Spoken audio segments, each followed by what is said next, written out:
Hello, everybody. So today I'm going to speak about research ethics. It's very important actually because we, as researchers in the future, we need to know what is wrong and what is right to do actually, what is bad, what is good. And we are going to discuss a little bit about ethics and how ethics is applied in research. So generally, let's start with the definition of ethics. Ethics concern about what is good and what is bad, what is right and what is wrong. And there is a similarity between ethics and morality.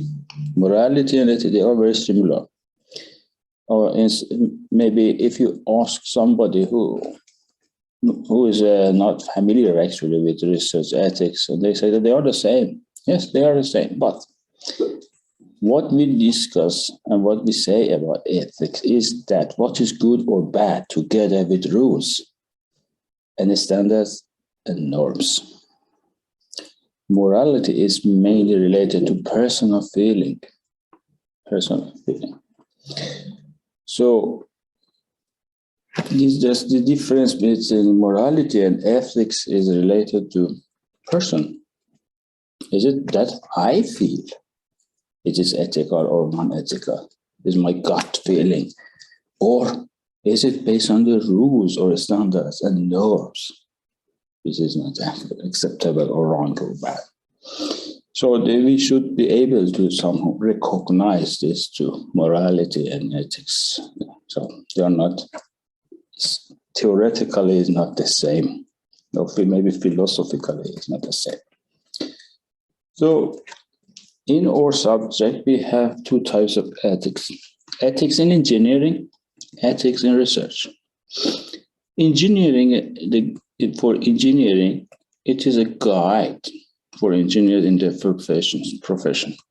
Example, for example, civil engineers, they make buildings and bridges. And they have some standards and rules for making this building. And they have to follow that. And also they have norms. So there are norms or unwritten rules that they are amongst people. So amongst them.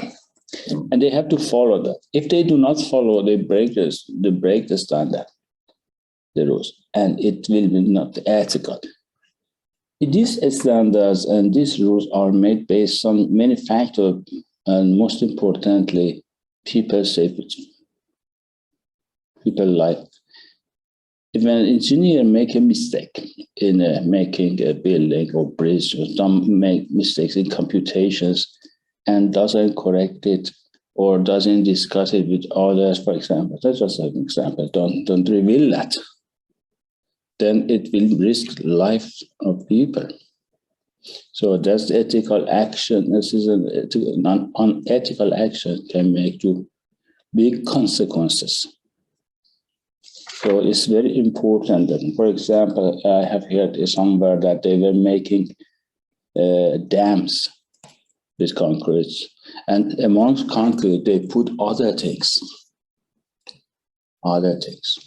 So this will decrease the strength of the dam because they wanted to save money. So, or sometimes I hear that they want to make the asphalt for the road, and they try to make it a little bit thinner. They are breaking. They are not ethical. They are unethical. So, they're making aircraft more dangerous, cars.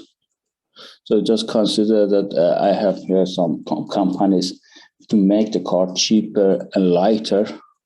They remove some parts of this car to do so.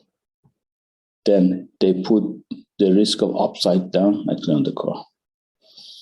So that's not ethical. And 3D printers, for example, nowadays we use 3D printers very well for different purposes, but at the same time, we can think of making weapons using the 3D printer much faster and efficient. That's simple. Another example is dynamite by Nobel. He made it for, I think it was for mining purpose, but he was very upset when they used it for war. So these are the ethics. So, for example, a surgeon, they have knife in hand, they can cut the body and help people, and someone else can have the knife in hand and kill somebody with it. But the action is both is cutting. What is the consequence of that? But this is for engineering, but for research, norms and values to carry out research for scientific communications. It's very important that we follow these norms. For example, when you review a paper, you be honest in your review. Respect author's right. Don't keep the paper long with yourself. When you read it really carefully. If you do not have time, don't accept it. You do not have to. If it is not of your interest, don't do it. It's simple. I don't have time. But when you accept it, do it right. Do it right. Spend time for what is. It's very important for the reputation of researchers and research community, especially when people are influenced, because if the paper that is published has something wrong inside it, it can mislead people. Just let me make an example about COVID vaccine. How do you trust these researchers? If they do not follow ethics, no one will trust their results. The reputation of researchers will be destroyed if you do not follow the ethical issues. So if one vaccine works fine and one is another issue. It's not regarding to ethical issue. That's the company wants to make it like this. These are quality issues that they should discuss it. But when we do research, all people who are watching us, suppose that we are following all ethical issues, ethics. We follow ethics. So, ethics in theory, we have two types: consequence ethics. Then in that we are result oriented. We look at the result and consequences of it. And we do not care about the intention and motivation for something. We just see if this action, what is the consequence of this action? It's the concept of utilitarianism. We have classic utilitarianism, which is related to the utility for people. If you do something, you produce something, you will see if it is used by people, if it is useful for people. We have preference utilitarianism, which is related to people happiness and satisfaction, or rather, if the people are happy with that, it's not only use, happiness. That's one. Or idea can be different factors, different things that you want to see in your consequences. So you can say like a classic and preference utilitarianism is part of the ideal utilitarianism. So we look at the consequence of the, but what's the motivation? Don't care. We do not have focus on it. If something is good for society, it should be done. Let me make an example. Batman and Joker. Batman should kill Joker. Because if killing is bad action. But if he doesn't, the consequence will be that many people will be killed by Joker. So they sacrifice, for example, some group, the action is not important, the consequence is important. It's called consequence ethics. So you will kill some group and you will try to save more groups. And other side, we have duty ethics. That there, action and motivation is also important.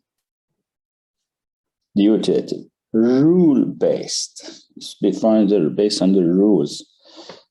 Situation-based, based on the situation. So you, I, everyone, we have all some duties in our job, and we have to follow the rules of that job.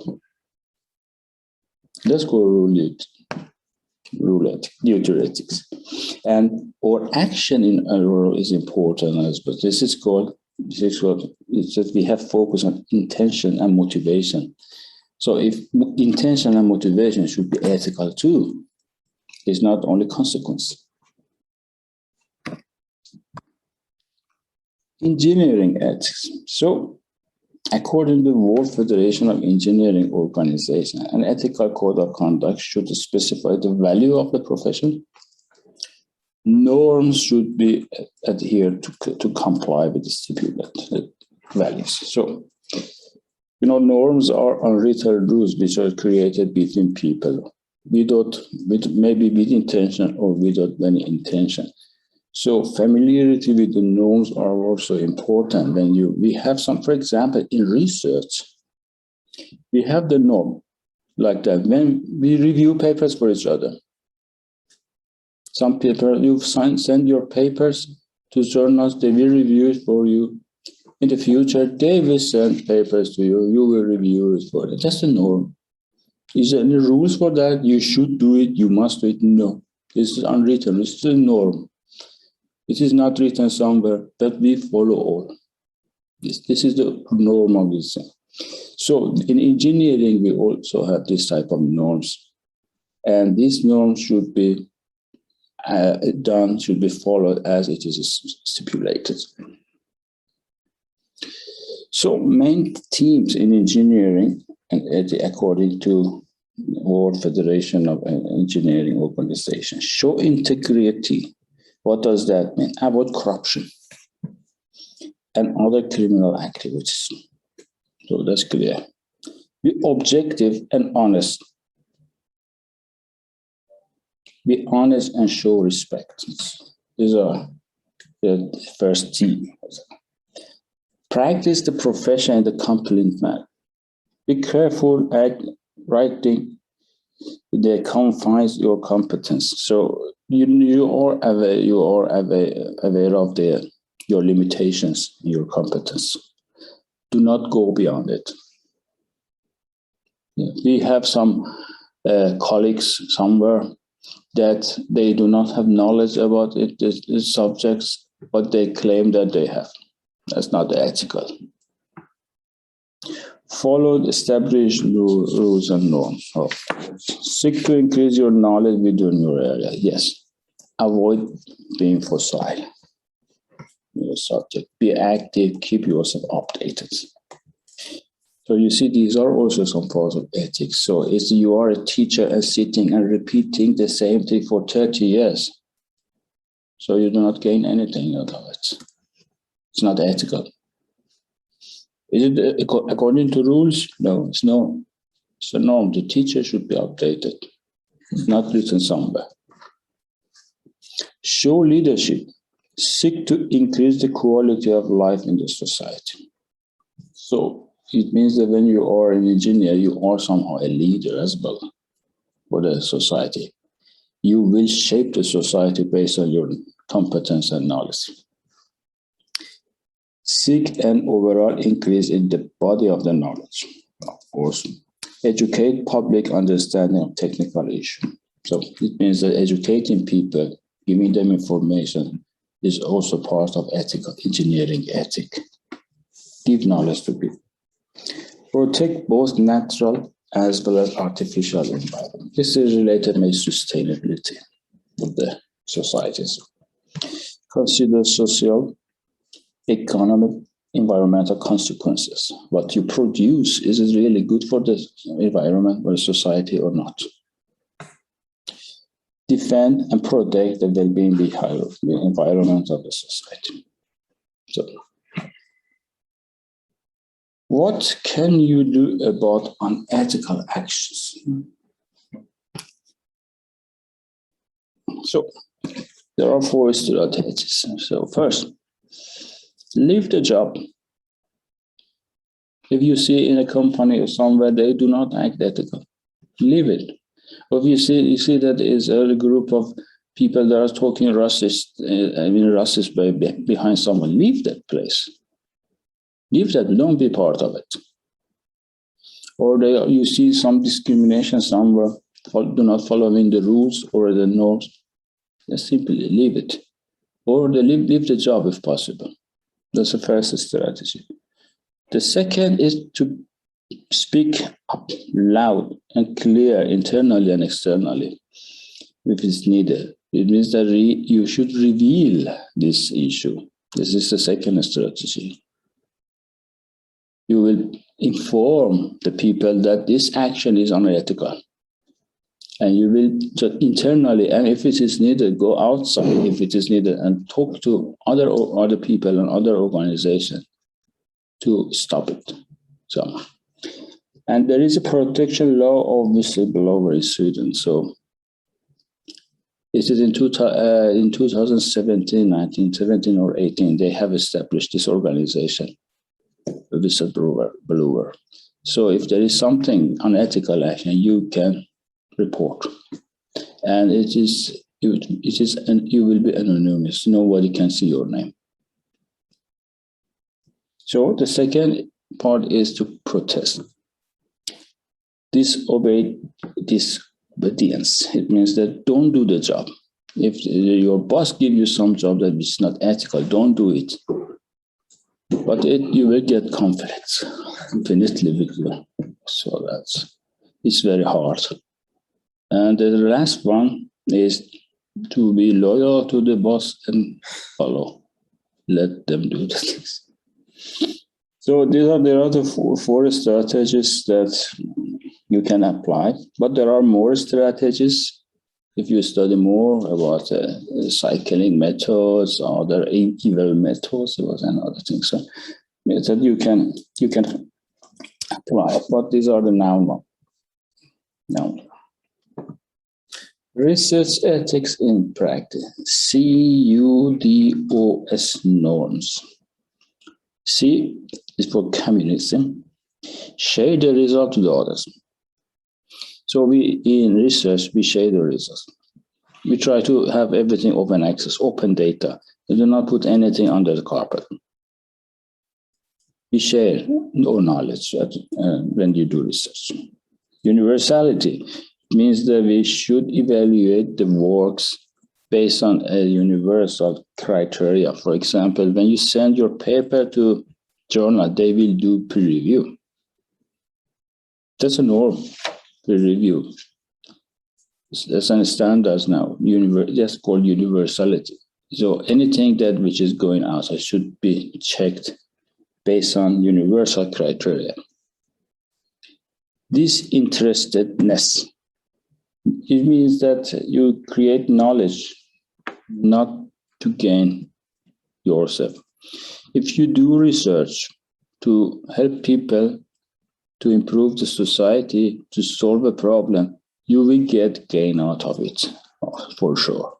But your goal should not be just to gain your promotion, to get promotion for that. So the main goal of research is to solve a problem, not to make a paper, not to get a degree. Focus on that part. If you do it, you will get this personal gain in the future afterwards. Shouldn't worry about it. But the focus should not be on that. Organized skepticism. Should question and review based on factual basis.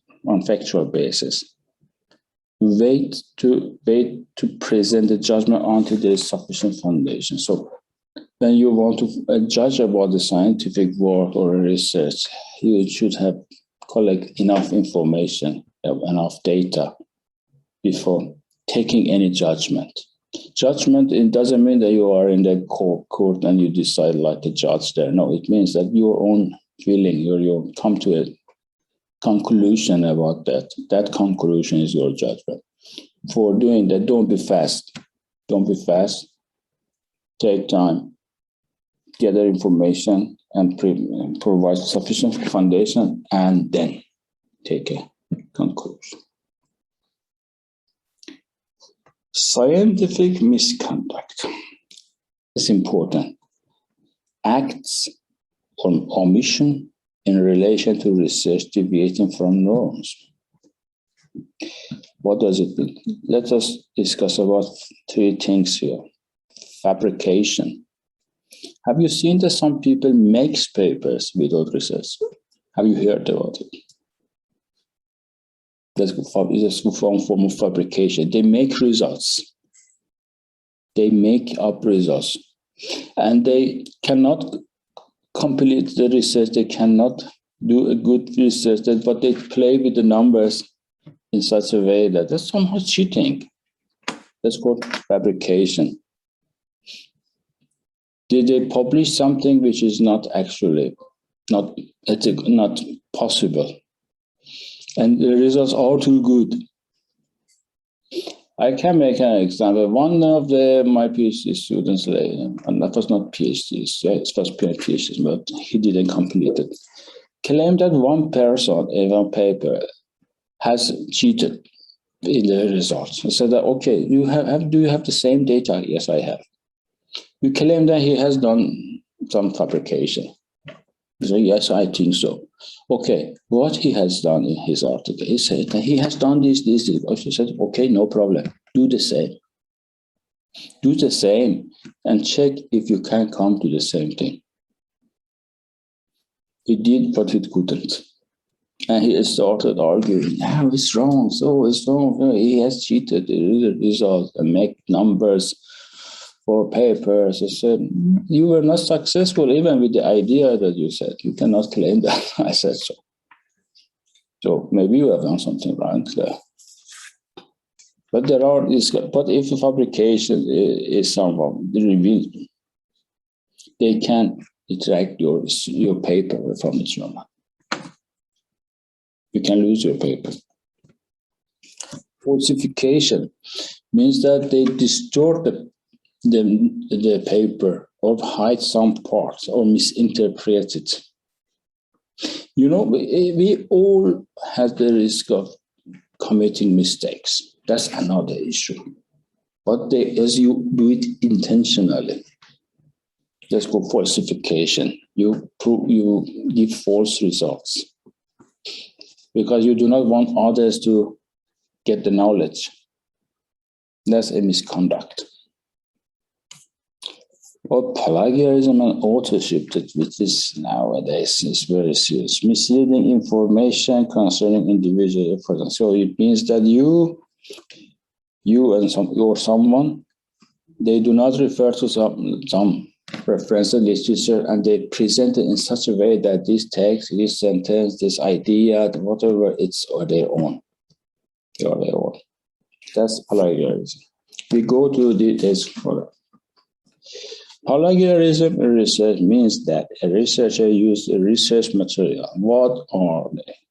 Text, ideas, hypotheses, design methods, data, result, or conclusion. Deliberately, means they want to do it intentionally or as a result of negligence in such a way that this provide a misleading perception concerning the researcher's effort and research project. This is from Swedish Science Foundation, this definition, so it comes from that. So it is not only the text, if you do not refer to the text. It's not only that. It's also ideas. When you are sitting in a room discussing about something and one of you, for example, take the idea and go, that's plagiarism. Hypothesis also. Design methods. Think about, it's not only the text, data, figures, tables. These are not only that. One thing that I very much emphasize on these days, especially for my master's students, is copyright. Respect the copyright. especially when you want to take figures. We have already discussed that. When you want to use a figure or table from a published material, you need official permission. That's copyright. When you want to let the publisher publish your paper, you have to sign the copyright agreement. You give every rights of this paper to the publisher. And read them really. Read them. In some of them, you are not allowed to distribute your own paper. Some of them, you say you are allowed to use it inside your university for your students. But you are not allowed to send it on, put it on ResearchGates, put it on your website. No, you are not allowed to use it. You do that. Read the copyright agreement before signing, not just to sign it and immediately have it to want to publish it. Read it. The important issue, self-plagiarism. Self-plagiarism. Yes. If you have copied from your own published material, and you have written a paper, you take one part of this, part of your own introduction, and put it in another. That's self-plagiarism. When you have published a figure somewhere and you use it again, that's also self-plagiarism. Even for your own work. I remember one of my friends was very upset and said, oh, they have said that I have committed plagiarism from my own work. I have written this text. That's my right, that's my thing, yes. But you have left the right to the publisher when you wanted to publish that paper. That's not yours anymore. It's not yours anymore. Yeah. Just be careful about self-plagiarism. And there are people that they don't know it and they do it.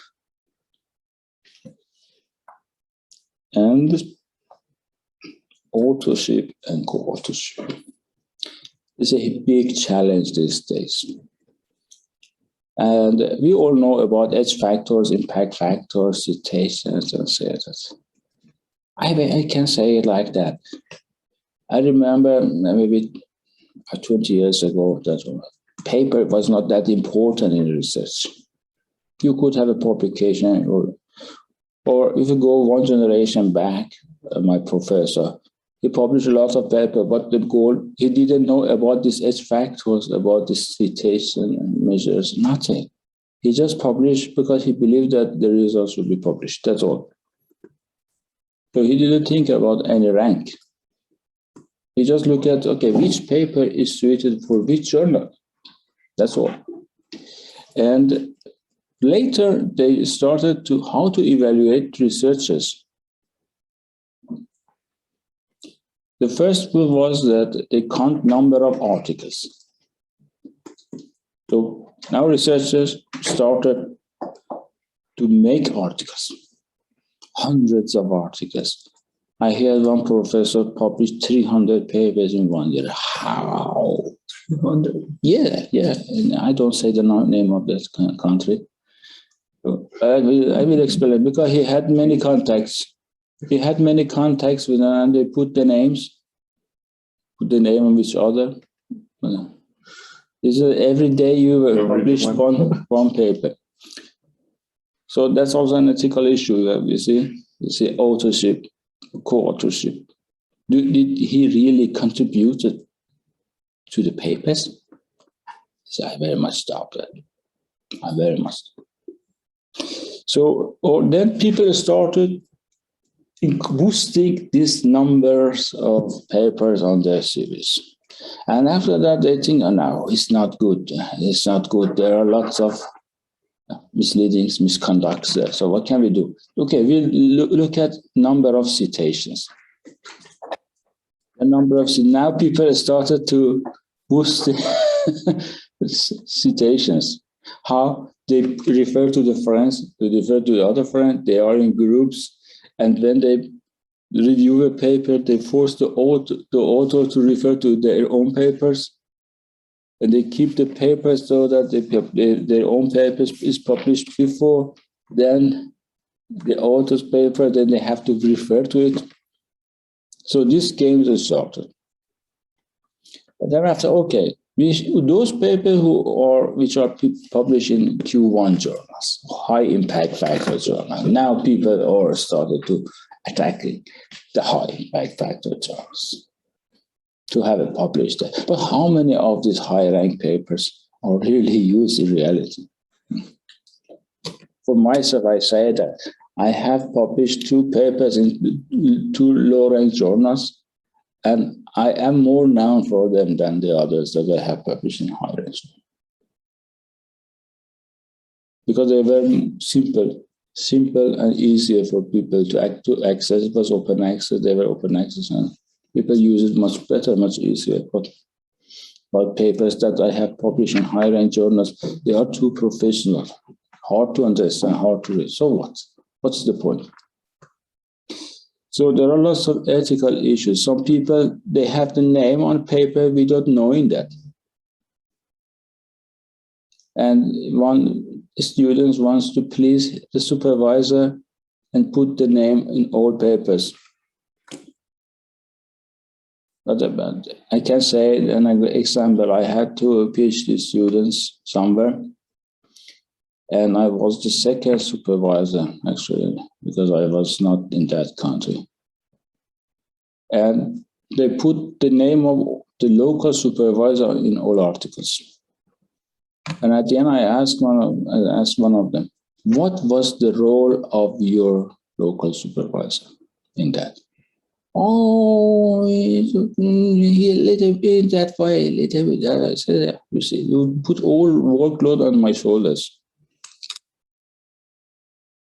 And I have done the whole job, and he gets the credit. And it was another example, another university also, that the student wrote a paper and put the name of supervisor at the first. And the supervisor has absolutely no idea. I said, why is it so? He doesn't know about it. And you want to use me to write a good article and please your local supervisor for that. I am not a person. I left that. I left that body, so I don't supervise you. It's not my method. It's not my method. And instead, he started using my friends instead of me later. And it was like a battle between me and my friends. So why you have done this? Then I called them and discussed with them. They realized, oh, I made a mistake.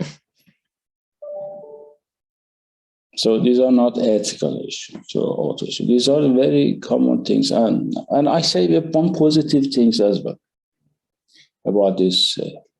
I had a postdoc here with myself, and I developed a theory on that time. It was in 2017, around that. It was a new theory, and he helped me in numerical parts, some part. And I wrote the theory and submitted it into the journal, but it was not published yet.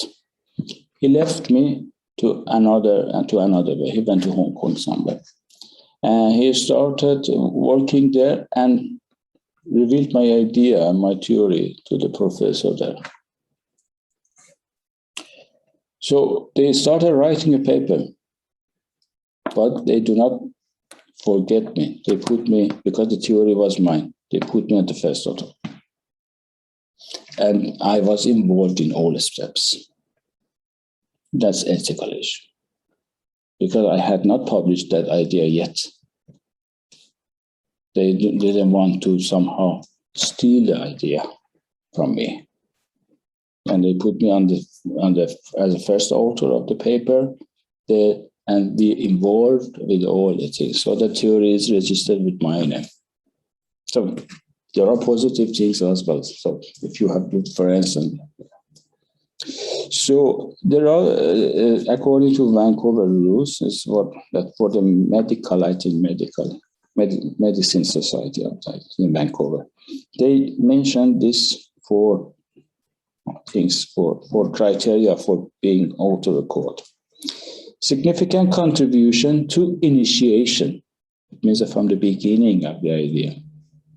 Design, data collection, analysis, and interpretation. It means that from the beginning up to the end, Not at the end they come, but simple review and say that I'm a co-author because I have reviewed it. And that's not a way. That's not a way. From the initiation, from the beginning. It was one joint work that I did with another country, actually, and the local supervisor, okay, I sent the paper to him, please, Mr. Doctor, contribute. Okay, I will give my comments to you later. I said, I do not want your comments. I don't want your comments. Please write, add something to the text. I don't want that you comment for the paper. And he did it. So it should be very clear from the beginning.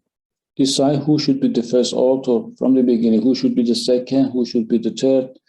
What should I do? What you do? What we should do together? Who will be responsible for data? And when the paper is published, you are responsible for all parts of it. So be involved in all parts. Another example, one of my friends invited me to write, to be with them in one paper, and they wanted me to read and add some parts to the text. And based on one disagreement, one sentence only, I declined. I said, no, I don't believe that these things that you are doing is correct. No, we do both think that it is correct. I said, I say it is incorrect. No, Mehdi, don't worry. Let it be published. Don't worry. Let us collaborate. I said, no, it's not my method. I don't believe it. If my name is on that paper, it means that I believe that sentence. Mehdi, it's just one word. This is important for us to keep that sentence. I said, it's important not to have this in my publication. Please remove me. And if you want to somehow because appreciate my work to them, that I should write my name on acknowledgement if you want. You understand what I mean? It's not that you are responsible for all sentences. If you do not agree with them, you should really argue about it or remove it or come to a conclusion about it. So when you revise the article, you are also responsible, all of you. It shouldn't be like that one person does everything. So I do like that normally. When I revise a paper, I write, Robert, it's your responsibility. Martin, do that, my friends. Yeah, Michael, do that. It's your part. I will share everything with them. Even for the final approval version, everybody should come to a positive say, like to the paper, then you submit it. Take a responsibility of it, that we discussed. So what I say that in a research, when you write a paper, you should work all together. It's like a project. It's a project, not somebody will write a paper at the end and say, okay, do you want to be a co-author? No, then normally say, why not? Why not? But that's not the way. That's not ethical. And I remember I have only one paper that one of my friends, without informing me, put me on the paper. And what was the fifth author? It's not the fifth, but I was really upset. I said, why you have done it? Probably you have written something that I don't believe. It was a high-ranked journal as well, but I never used that paper as one of my top papers, put it aside. It is on my CV, of course it is there, but I don't use it. No, I don't point it out. I do not highlight it. Because I don't know what they have done. And it's too late to do anything. So it's very important to know how to. Internal and external research ethics, that are the concepts that you need to be aware of. Internal research concerns the actual craft of researching, how researchers should behave, what constitutes scientific misconduct, mainly have focus on scientific community. So those relations that researchers they have with themselves in the research that they are doing. But external one, this is impact of your research on the world.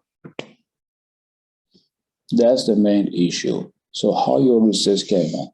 So think about that your results, what you publish, what you do will be read, will be applied by others. Then it should be correct and without any problem and mistakes. We have a guideline here that's they are long, but I just go through them fast. Integrity means that you keep the promises and agreement. Be sincere. Seek to ensure consistency between thoughts and actions. Competence, maintain and strengthen your skills and expertise. Aim to strengthen the level of competence in the science. Confidentially protect the information if you have some confidentiality. Legal, follow the rules and the law. Local and national, precision, avoid carelessness. Carefully examine your works, your idea works. Keep notes on research activities. Maintain good order in research, documentation, and data storage. You should be precise. Objectivity, avoid bias. For example, if you are reviewing a paper and your friend's papers comes to you, you should try not to see that. Avoid bias. This close the commercial interests and other relationships. Public responsibility. Publish promoting research. Avoid unnecessary and duplicate publications. As you see that people with small change, very minor change in article, make another article and publish it somewhere else. That means that do not do that. Do not duplicate, or do not submit the same paper in different journals. No, it's not ethical. Respect intellectual property rights of credit authors. Do not use unpublished data. Method result without permission. Code clearly indicate sources. Never plagiarize. Respect colleagues, treat colleagues fairly.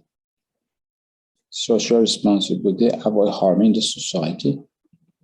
Educate, support, give advice to the student, support their well-being, and let them make decisions. And ethic guideline for honesty, be honest in all scientific community. Be honest when reporting data, material, research, and publication. Do not make up, distort, misinterpret data is related to fabrication, falsification, and plagiarism.